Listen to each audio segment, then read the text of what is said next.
It follows, therefore, that if one body is dead, the essence and its resultant intensity seek another body to proceed with the work. It follows, therefore, that to proceed with the work, they must take several bodies one after the other. This they do by obeying certain laws. This presupposes that every time they take a body, the beginning resultant intensity is the same as the resultant intensity when passing out of the body on the previous occasion. This also works out therefore that the resultant takes up the same symptoms, circumstances, environment, achievement, growth, emotion, intellect, sex, habits, corrective or non-corrective methods of the previous occasion or incarnation.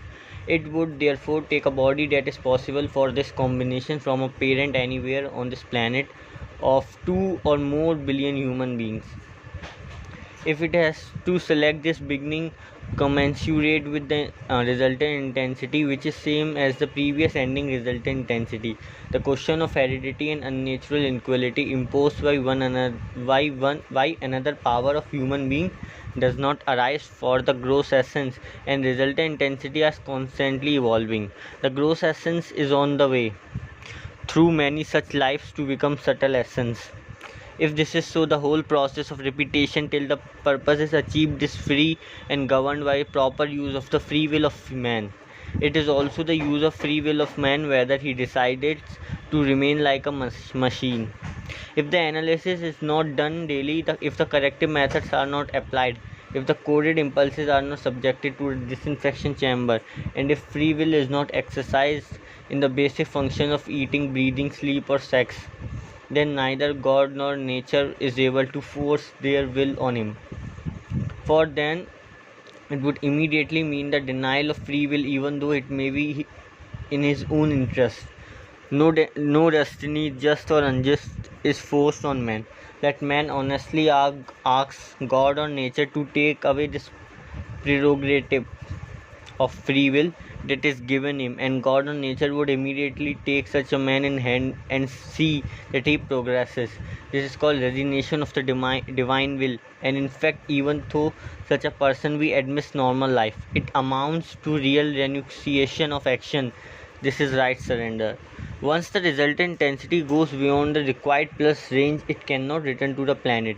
This is termed moksha or freedom from the gravitational pull of the flow of life known on this planet.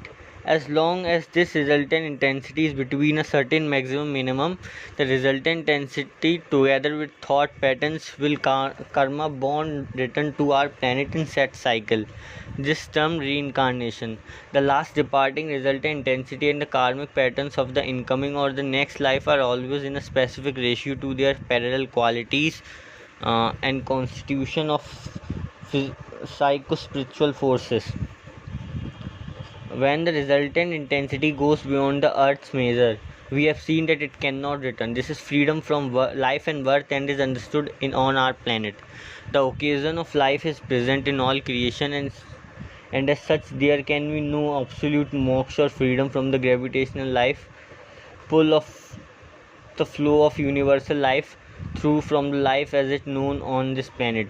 We have also noted how a rocket can escape from this planet to be caught or held by another planet, or go beyond our solar system to be caught or held in the next solar system, or it might go beyond, but then there are millions of solar systems all around us in our galaxy, and there are millions of other galaxies. So moksha, like the freedom of the rocket, is a relative term of individual. By all means, the gradual creeping in of the stage of cosmic consciousness is far too grand as compared to the self-consciousness of the normal state. When of other planets which may be radically different to the shape and size and texture of physical human body, it may therefore even be replaced by a molecular body, and later on in more advanced states may be replaced by an electronic body. But there is seldom a short of no existence or merging with the infinite, and no annihilation as we have been accustomed to think so far. There are many intermediate stages and stages of existence and freedom or lesser bondage. Only a Mahavatar is beyond all bondage.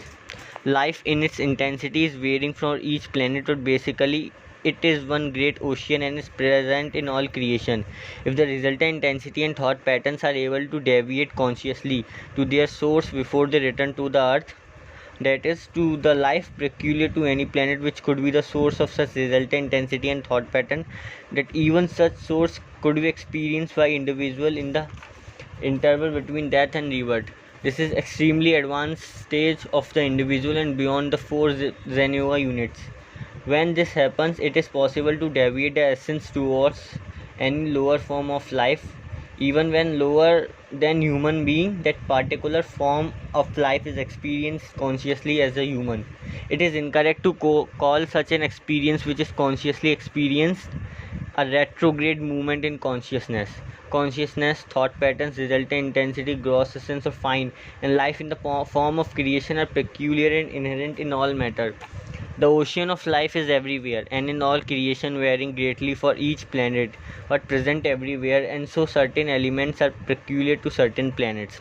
If the resulting intensity and resulting patterns can consciously deviate essence anywhere, they can accumulate element peculiar to this planet to take a required body in keeping with that planet and acquire valuable new experiences.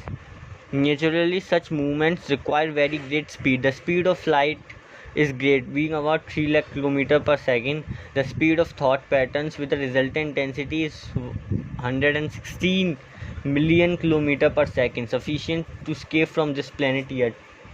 It reaches a maximum speed near 100 times 160 million km per second depending on its plus or minus intensity, but a point in time comes when plus or minus resultant intensity separates from the thought pattern, because the latter cannot keep up in speed with that of the resultant intensity, and then the karmic pattern lose the force of momentum and just drift for some time and spread out more and are absorbed in bits of fragments by other thought patterns and karmic entities more in keeping with their speed. These patterns have only an inherent simple and mechanical consciousness of the animal kingdom when separate from the resultant intensity. The plus or minus resultant intensity alone have self-consciousness of the higher human kind. The essence, gross or fine, has cosmic consciousness and universal life, all prevailing as proceed from cosmic consciousness to supercosmic consciousness to near absolute consciousness. Only unmanifest spirit has absolute consciousness. The planets and suns and stars, according to their intensity, have a consciousness ranking between simple to supercosmic consciousness. At infinitely advanced stage of superconsciousness, movement takes place in the entire galaxy and even beyond. At that stage, the speed of light is too slow to be of any use. At that stage, even cosmic consciousness becomes a great limitation, and so the supercosmic consciousness functions at the absolute speed of the galaxy and not at the absolute speed of the solar system, which is the speed of light.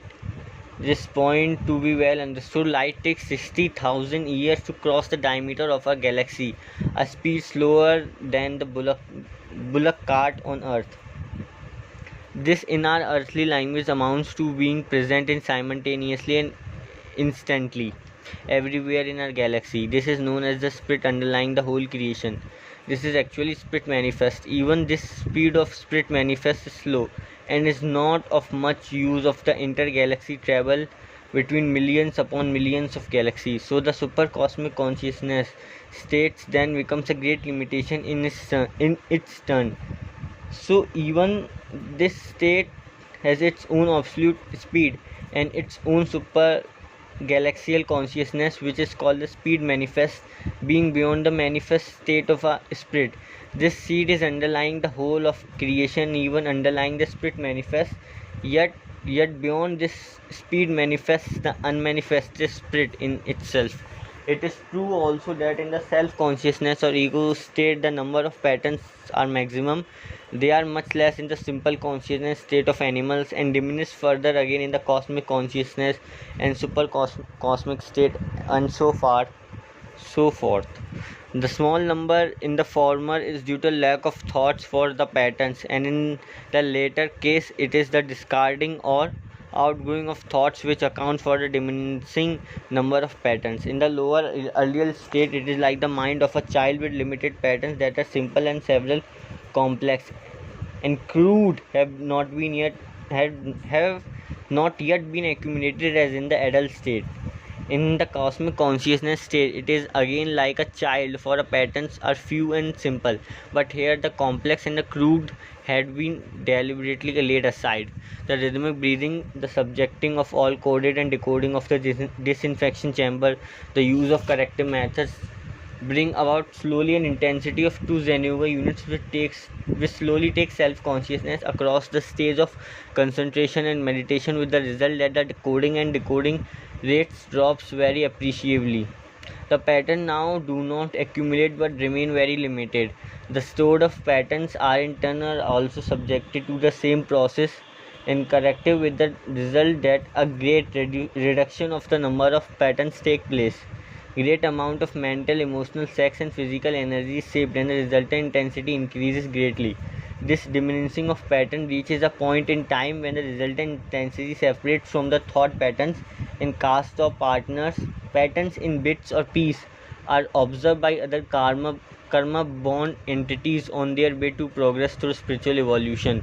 It is therefore not possible for the elementary consciousness to understand what is simple consciousness, and for simple consciousness to understand what is self consciousness, and for self consciousness to understand what is cosmic consciousness, and for cosmic consciousness to understand what is super consciousness, and for super cosmic consciousness to understand what is galaxial consciousness, and for galaxial consciousness to understand super galaxial consciousness, and this in turn the absolute consciousness. When lower or limited consciousness uh, reaches the next stage higher up, this is a sudden blending of two states of consciousness, and none of the normal calculating process of the self consciousness stage are of use or can help, as can reason, etc. So the blending appears to be very sudden, or as if in a flash, like lightning between the two clouds due to the electrical energy of the resultants. It is therefore not possible for any stage of simple consciousness to understand supergalaxial consciousness and beyond directly one by any method known, but the supercosmic consciousness by slowly progress can reach the next higher state, galaxial consciousness. When this happens, the purpose of creation is understood. When the stage beyond is reached, the purpose of creation is even fulfilled. But what actually happens in between is that during the same duration, the elementary consciousness reaches the self consciousness state, and the self consciousness reaches the cosmic consciousness stage, and the cosmic consciousness reaches the super cosmic consciousness, and so forth in all creation. Thus, each higher or less limited state is much more wonderful. The gap or gulf between progressively greater and greater, with the resultant that the gap or gulf between galaxial and supergalaxial consciousness is greater still than that between our usual consciousness and supercosmic consciousness. The gap between supergalaxial consciousness and real absolute consciousness is the greatest even in proportion to the speed of supercosmic consciousness. Like the difference between the speed of an animal drawn carriage and a motor car, and between a motor car and a jet plane, a jet and a rocket, and between an ordinary rocket and a rocket that can leave the solar system, the difference in speed and progress at each stage is comparatively faster and greater. From this it is apparent that it is no use crying about destiny. Let us make the proper use of the free will given to us to earn yet more. Let us use corrective methods and make constant progress. Let us increase consciously the plus resultant intensity. Let us increase the harmony between the interplay of the centers and create plus Zenova units, and continue the onward march. At the end of the tunnel is the light. At the end of the struggle is the victory.